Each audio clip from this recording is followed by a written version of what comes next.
من گیتی رو خیلی دوست داشتم برای سمیرم. اما دیشب وقتی شنیدم داداش اقبال گفت قراره اون با ظفر ازدواج بکنه، من خیلی ناراحت شدم. خیلی خوشحال می شدم که عروس کوچیکم از خانواده شما بود. انگاری به نظر میرسه سمیر با خاله در مورد ازدواج خودش با گیتی حرف زده باشه. مادر جون، این حرفتون درسته، اما شما اینو شنیدین نه؟ که هرچی سلا باشه همون میشه.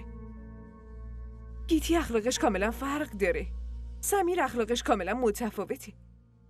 با جایی که اخلاقا به هم نخورن نمیشه که بخوایم به زور ازدواج کنن. این کجاش عاقلانه است؟ این که کاملا حماقت میشه نه؟